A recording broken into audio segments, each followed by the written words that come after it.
tiwa, ẹ jẹ́ á sọ tiwa o. Ẹ jẹ́ á sọ tiwa. Lórúkọ tí a pè. Akanji kan ọmọ Ademeto. Ẹ jẹ́ á sọ tiwa, jẹ́ á sọ tiwa, jẹ́ á sọ tiwa. Lórúkọ tí a ṣàpè yìí o. Akanji kan Ètò yìí kẹ̀kẹ́. ọmọ Ademeto. Tó fi mú ẹ̀yìn ayé tẹ́rí Alájà bá ṣàkóso ní Paramount Kingdom Music àgbà kí àbúgbà kún wà lórí ètò ìjọ aṣọ tiwa ètò ìkọjá bẹ́ẹ̀ ni. Èmi ọmọ yín náà ọ̀rẹ́ yìí náà àbúrò yìí Alájà bá ṣàkóso ní Paramount Kingdom Music àgbà kí àbúgbà kún àbúgbò ilé Yorùbá lórí ètò ìjọ aṣọ tiwa. Ẹ jẹ́ á sọ tiwa, ẹ jẹ́ á sọ tiwa o. Ẹ jẹ́ á sọ tiwa. Lórúkọ tí a pè. Akanji kan ọmọ Ademeto. Ẹ jẹ́ á sọ tiwa, jẹ́ á sọ tiwa, jẹ́ á sọ tiwa. Lórúkọ tí a ṣàpè yìí o. Akanji kan Ètò yìí kẹ̀kẹ́. ọmọ Ademeto. Tó fi mú ẹ̀yìn ayé tẹ́rí Alájà bá ṣàkóso ní Paramount Kingdom Music àgbà kí àbúgbà kún wà lórí ètò ìjọ aṣọ tiwa ètò ìkọjá bẹ́ẹ̀ ni. Èmi ọmọ yín náà ọ̀rẹ́ yìí náà ni àbúrò yìí Alájà bá ṣàkóso ní Paramount Kingdom Music àgbà kí àbúgbà kún àbúgbò ilé Yorùbá lórí ètò ìjọ aṣọ tiwa.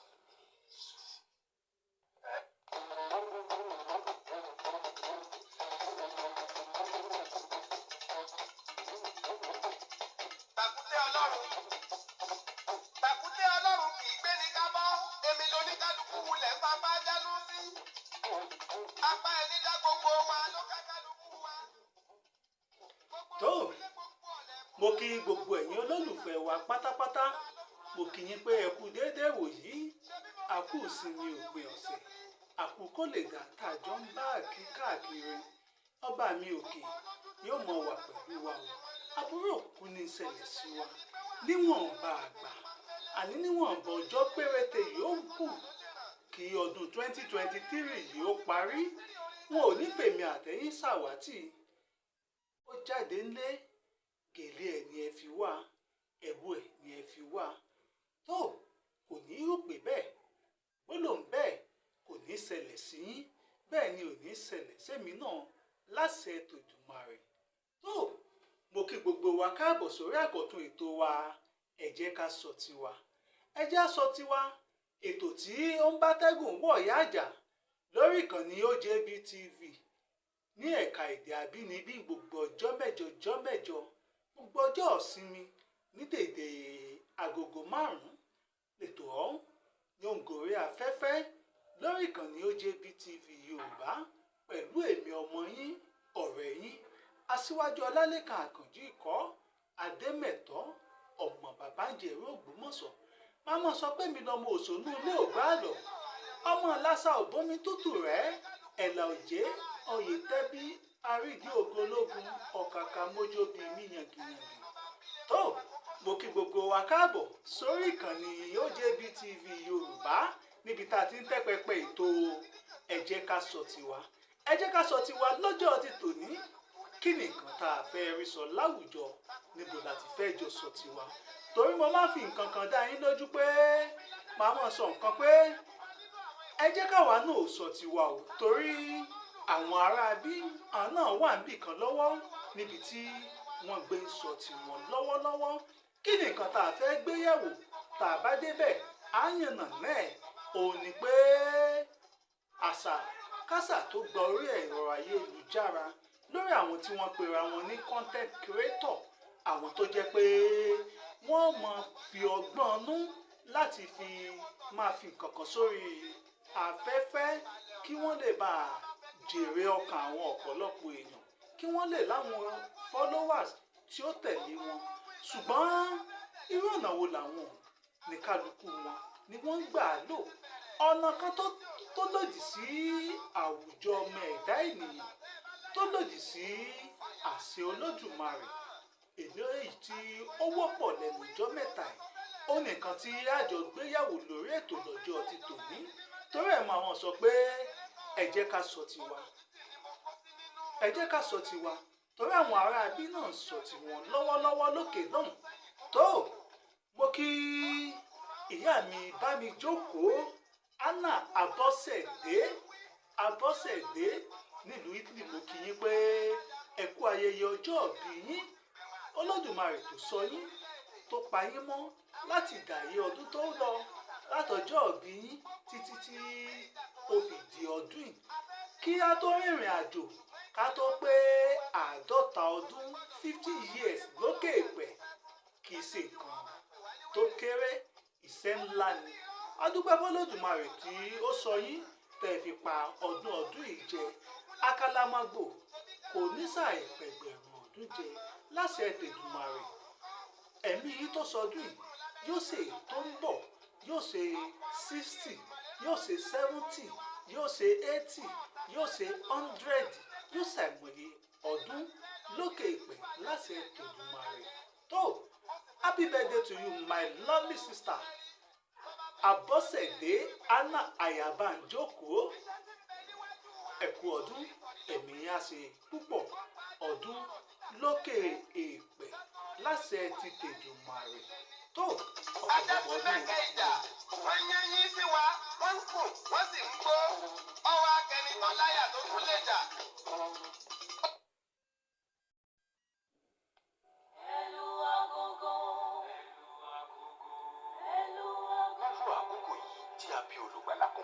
Association of Nigerian Broadcasters, Lagos State Chapter, tó ń ṣe àkójọpọ̀ independent presenters, freelancers, media owners, àtàwọn òṣìṣẹ́ rédíò àti TV. Wọ́n ń pe gbogbo èèyàn síbi Abroad Lagos Christmas Carol 2023 pẹ̀lú àkọlé The Reason for the Season, Spirituality, Thanksgiving, Funfair and more. Lọ́jọ́ Monday 18th December 2023, nínú Èkó Multipurpose Hall, Radio Lagos, Agídìgbé, Ìkẹjà, oníwàásù, Pastor Sam Ojo, Baba Authority, ìfigagbága orin pẹ́rẹ́sì láàárín àwọn ìjọ tí a fi wé pé àwọn èèyàn kàǹkàǹkà máa wà ní ìjókòó láti ṣe onígbọ̀wọ́ ètò yìí 0803 802 9962. Àwa sì ti rí ìràwọ̀ rẹ̀ láwọn sánmọ̀, àwa sì wá láti mú ẹ̀bùn fọ́ba tàbí fún wa. Abroad Lagos Christmas Carol ẹ máa yọ̀.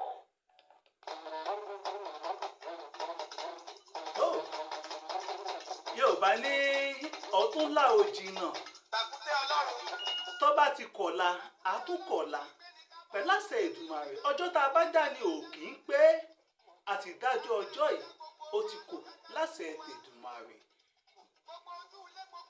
láṣẹ Èdùmàrè ọjọ́ ó ti kò Hamburg Lagos State Chapter Christmas Carol lẹ́yìn tí yóò wáyé ní gbọ̀ngàn Èkó Multipurpose Hall LTV8 ní ọ̀la ọjọ́ Monday láago 11 àárọ̀ láàjọ ṣayọ̀ ọdún kérésìmesì pẹ̀lú ẹgbẹ́ tó ń ṣàkóso pètè àti àwọn tó ń dọ́gbọ́n mú àwọn sọ̀rọ̀sọ̀rọ̀ tó láàjọ péjúpésẹ̀ láti ẹ̀tọ́ náà ní ọ̀la òde ní aago 11 ní gbọ̀ngàn Èkó Multipurpose Hall láago 11 oníwàásù ni Pastor Sam Ojo Baba Authority àní ọmọ fi ọ̀rọ̀ Ọlọ́run láti fi bọ́ wa pẹ̀lú ọ̀pọ̀lọpọ̀ orin ijó ìlú àtàwọn lọ́tàyà láti ọ̀dọ̀ àwọn ìjọ lọ́lọ́kan ọ̀jọ̀kan tí wọ́n fìwé pè àwọn àlejò pọ̀ lọ bí ọlá Ọlọ́run pẹ̀láṣẹ Èdùmàrè ẹ máa bọ̀ kẹwàá bá wa yayọ̀ ọdún Christmas Carol títí ọdún kérésì lọ́la òde yìí ní LTV8 ní Multipurpose Hall Èkó FM Multipurpose Hall ní Agídìgbé dédé aago 11 òwúrọ̀ ní ètò ọmọ bẹ̀rẹ̀ tó adúpẹ́ bọ́lọ̀ tí òmùwárí tọ́jú yìí. Bí wọ́n bá fẹ́ túmọ̀ kò ní bẹ̀rù ìjà. Ẹ jẹ́ ká múra kó lé. Gbogbo ọmọ ogun ìgbàlà tẹ́ ẹ bá fẹ́ tẹ̀lé mi. Mo ń fi gbogbo nǹkan kan dá yín lójú mo ń sọ ní gbogbo ìgbà pé pẹ̀láṣẹ Ọlọ́run pẹ̀láṣẹ Èdùmàrè bí a bá ti ń mú ẹnu tá à ń dẹ́sẹ̀ wọ̀dún 2023 tá à ń fẹnu wa pé happy new year ní ọjọ́ kẹjọ oṣù kìíní ní ètò abala ètò tí mo fi sọrí àyájọ́ ọjọ́ ìbí mi náà di 24 March 2024 ní ó máa wáyé látòrí gbogbo ètò yòówù tá a bá ń ṣe lẹ́yìn tí mò ń tukọ̀ rẹ̀ pẹ̀lú àṣẹ Ọlọ́run. Ademeto and his friend ní àkọ́rí abala ètò ọ́. Kí ni nǹkan tẹ́ mọ̀ bá pàdé ńbẹ̀? Oríṣiríṣi ni a mọ̀ sọ pa àwọn tí àti bá pàdé, àwọn tó ṣe atọ́kùn wa, àwọn tó jẹ́ onígbọ̀wọ́ wa, àwọn tó jẹ́ alámọ̀ràn wa títí tá a fi débi tá a ń lọ, tá a tún fi ń ibẹ̀ tá a fi ń bọ́ síbòmíì pẹ̀lú ọ̀pọ̀lọpọ̀ àlàyé àti àgbékalẹ̀ ọ̀nà láti fi dúpẹ́ fún ọdún pé Ademeto alọ́dún kan sí lókè èèpẹ̀. Ọpẹ́ ni fọ́nà, ọpẹ́ ni fọ́lọ́dùmarè. A ṣe nǹkan yìí, mi ò ṣàgbékalẹ̀ nǹkan kan yìí, ètò yìí láti fi tàbùkù ẹnìkan tàbí láti fi yẹn nìkan ní pọ̀sí, bí kì í bá ṣe pé mo fi ń dúpẹ́ lọ́wọ́ Ọlọ́run ọba Olódùmarè tó mú mi la ògbólógbòó ọdún 2023 kọjá láṣẹ tèdùmarè. Àtẹ̀mí àtẹ̀yìn lájọ péjú sí ọdún tuntun tó ń bọ̀. Ọ̀pọ̀lọpọ̀ ọ̀rọ̀, ọ̀pọ̀lọpọ̀ àṣírí, ọ̀pọ̀lọpọ̀ àwọn èèyàn, ọ̀pọ̀lọpọ̀ pẹ̀tẹ̀pẹ̀tẹ̀ tí ó mọ ta bàánì.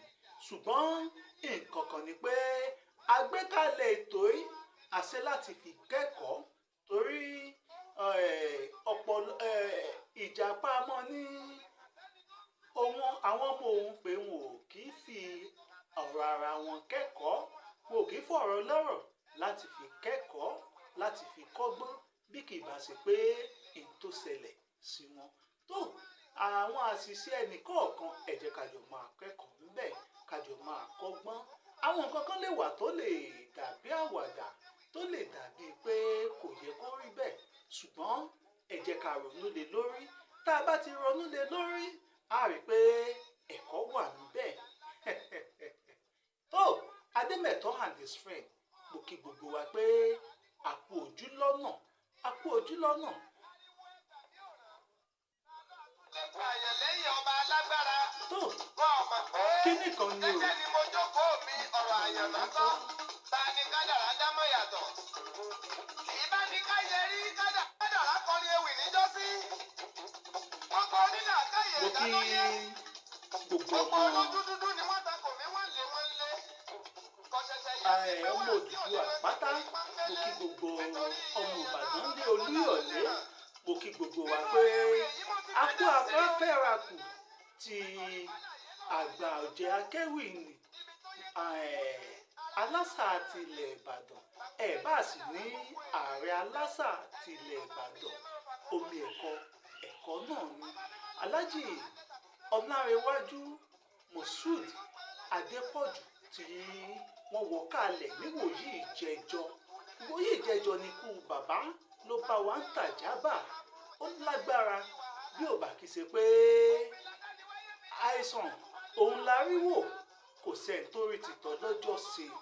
Tó ikú tó pa Alhaji Moshood Olalekan Adépọ̀jù, tó ọpẹ́ ní ká fi dá lọ́dọ̀ Olódùmarè torí bàbá yìí ó ṣe ọ̀pọ̀lọpọ̀ iṣẹ́ nínú ìdàgbàsókè ẹwà àṣà àti ìṣe Yorùbá.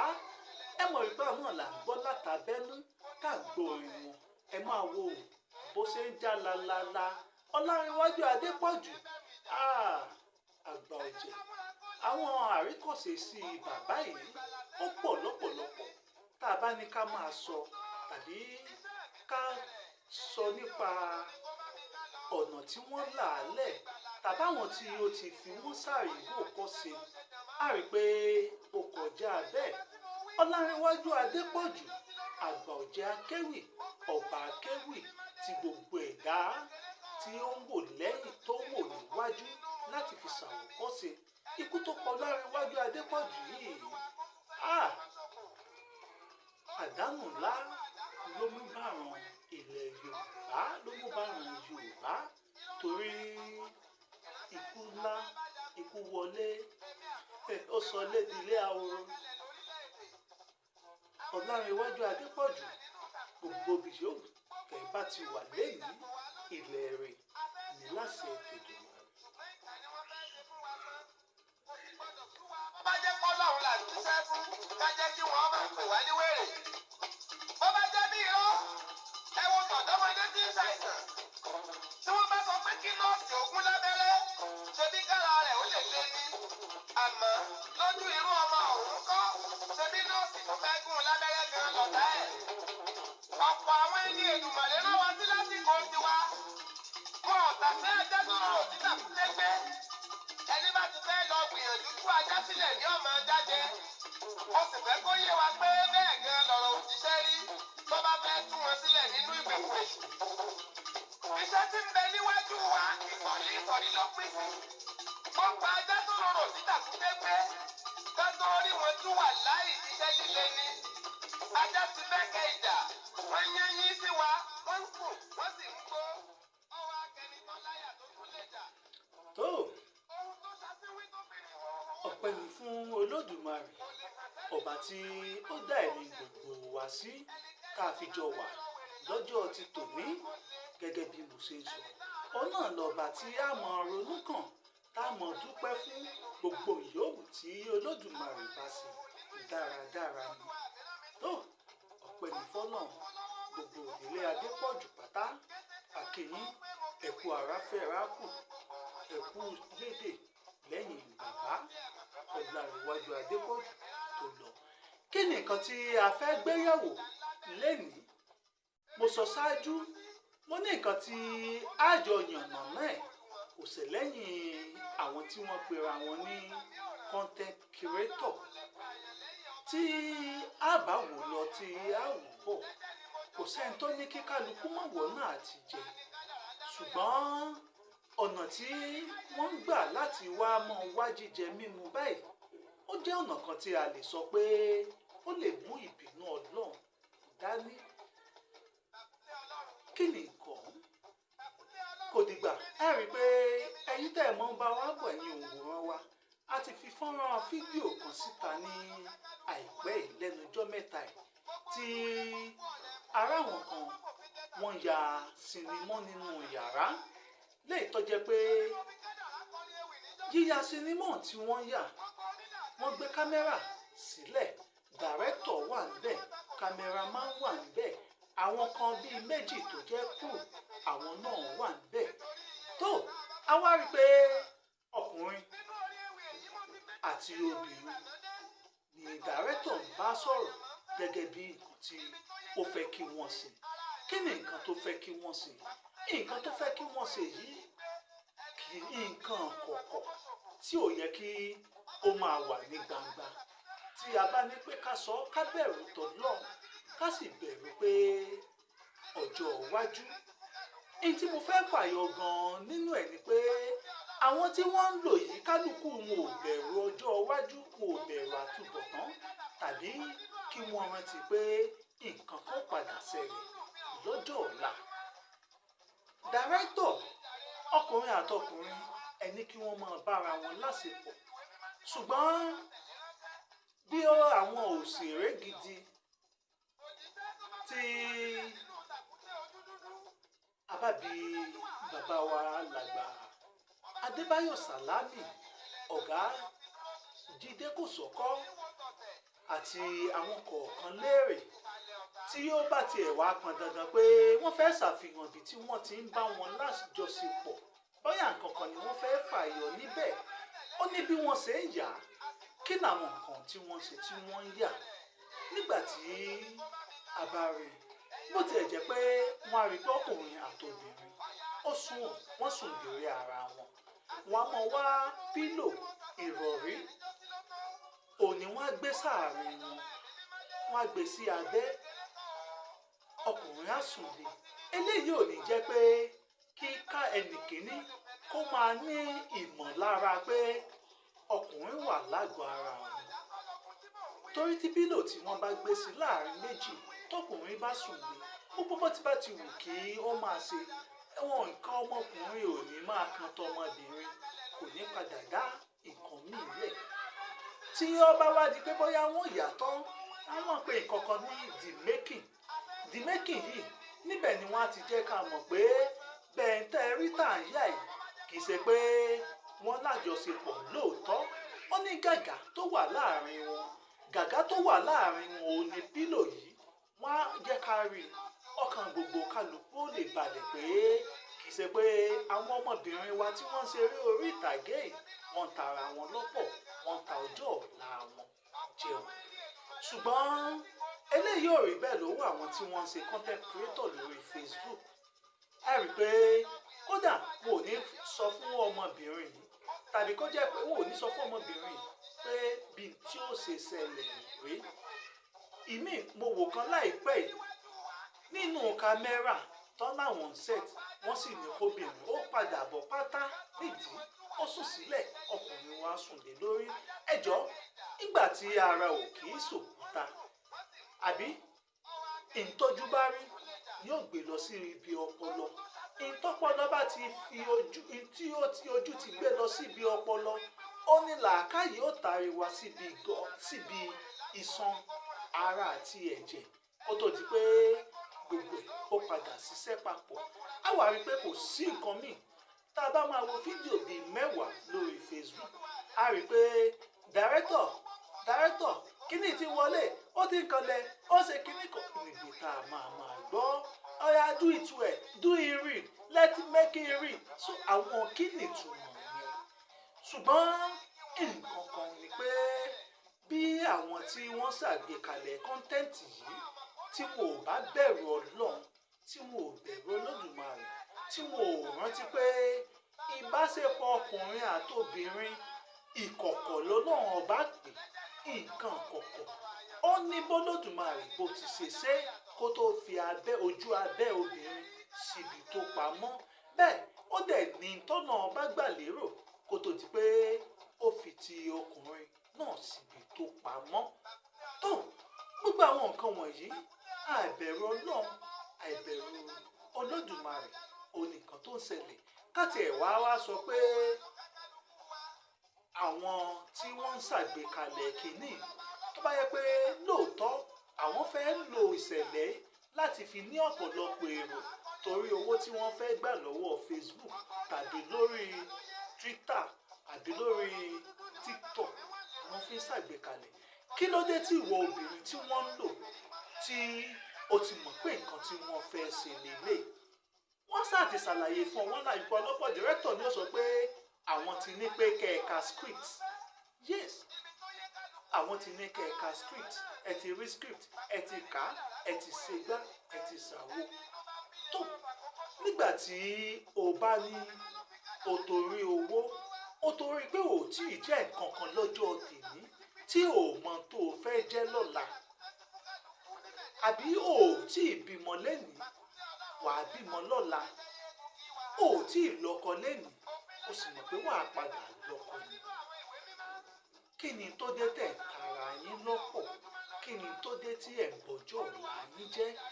aya ẹnìkan obìnrin tí ò tí ì lọ́kọ yóò padà dìyàwó ẹnìkan obìnrin tí ò tí ì bímọ yóò padà dìyà ẹnìkan ní láṣẹ ètò ìgbìmọ̀ rẹ̀.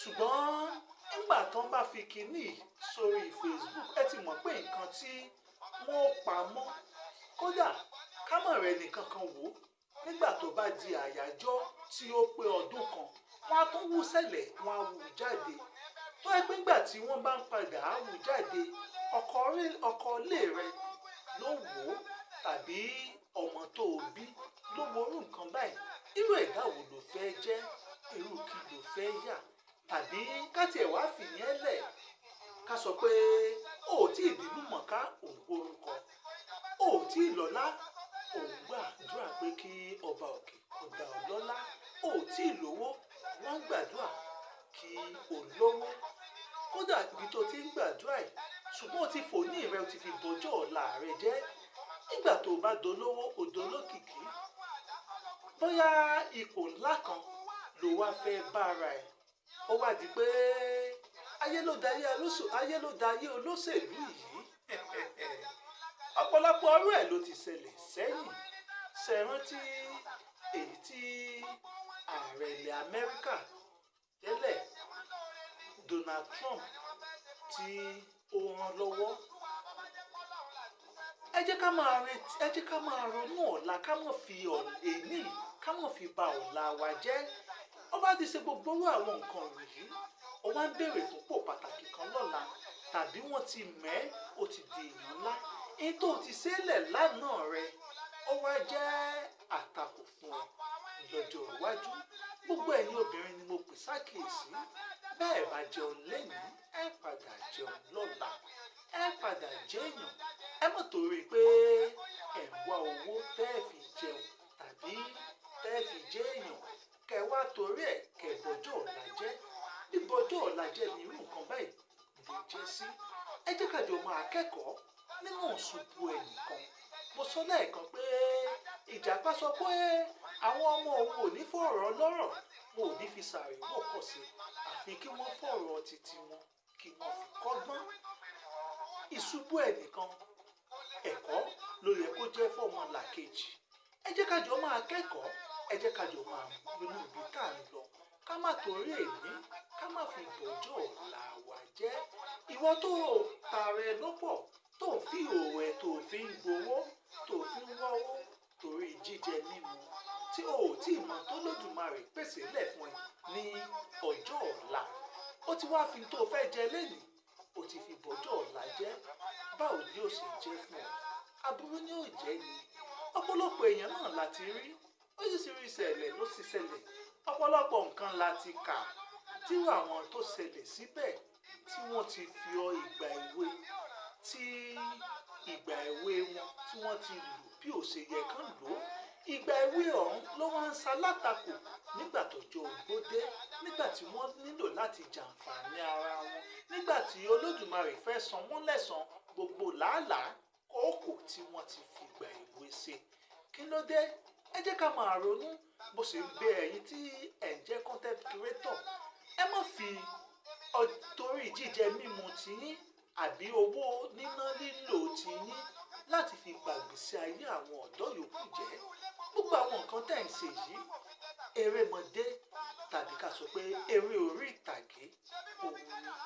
Ọ̀pọ̀lọpọ̀ ẹlòmíì ló ń ṣe, ọ̀pọ̀lọpọ̀ ẹlòmíì ló ní followers tó jẹ́ pé kì í ṣe pé wọ́n ṣẹ̀ṣẹ̀ wá fi ìhòòhò oníhòòhò láti fi súnra wọn síwájú. Ẹ já máa wo gbogbo nǹkan. Gbogbo ẹ̀yin obìnrin, ẹ̀yin ló máa ń dùn mí fún jù. Torí náà, obìnrin, ẹ gbọ́dọ̀ jẹ́ ẹni tí ó máa ṣọ́ra. Ẹ máa ronú nípa ọjọ́ ọ̀la yín. Bí Ọlọ́run ọba bó ṣe ṣẹ̀dá yín, tó jẹ́ pé ọkàn yín máa ń tètè rọ̀ mọ́ nǹkan. Ọjọ́ kan tó fúyẹ́, ẹ má jẹ́ kán sì ní darí. Tó, mò ń bọ̀, mi ò tí ì dé. Bàkúté Ọlọ́run ò ṣeé sá fún ẹjẹ́ yéégún kí wàhálà. Òfin ládániwáyé fi dá bàkúté fún wa nínú àwọn ìwé mímọ́. Takọtabo olólùfin ọ̀run lójúmọ́. Olúwa ó sì lè jàre wa ló fi rán wa síra wa. Adániwáyé ti fìwé mímọ́ tí gbogbo wa máa tẹ̀lé ránṣẹ́. Ọkẹ́. Ẹlú agogo. Nírú àkókò yìí tí a bí olùgbàlà kan fún wa, Association of Nigerian Broadcasters Lagos State Chapter tó ń ṣe àkójọpọ̀ independent presenters, freelancers, media owners àtàwọn òṣìṣẹ́ rédíò àti TV ń pe gbogbo èèyàn síbi Abroad Lagos Christmas Carol 2023 pẹ̀lú àkọlé The Reason for the Season, Spirituality, Thanksgiving, Fun Fair and more lọ́jọ́ Monday 18th December 2023 nínú Èkó Multipurpose Hall Radio Lagos Agídìgbé Ìkẹjà. Oníwàásù Pastor Sam Ojo Baba Authority. Ìfigagbága orin kérésì láàrin àwọn ìjọ tí a fìwé pé àwọn èèyàn kàǹkàǹkà máa wà ní ìjókòó láti ṣe onígbọ̀wọ́ ètò yìí 0803 802 9962. Àwa sì ti rí ìràwọ̀ rẹ̀ láwọn sánmọ̀, àwa sì wá láti mú ẹ̀bùn fọ́ba tàbí fún wa. Abroad Lagos Christmas Carol, ẹ máa yọ̀.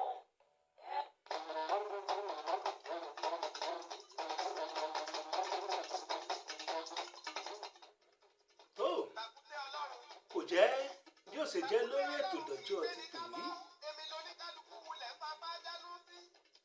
Ọ̀rọ̀ nípa àwọn content creator òun làjọ yànnàná, àti pé kẹ́yìn obìnrin kẹ́ ẹ jẹ́ ká máa ṣọ́ra, ká máa ronú lẹ́ẹ̀mejì ká tó sọ gbogbo. Tó, ṣetán agbéṣetán agbérelé àlùkò ṣetán òròdò ìkosùn lékèlékè mi ṣetán òròdò ìkẹfún níní Aṣiwaju Olalekan Akanji ìkọ́ Ademeto mo ṣetán mò ń relé bàbá tó bí mi lọ́mọ kí lè bá láǹfààní àti padà wá lọ́jọ́ yìí ọjọ́ rẹ̀.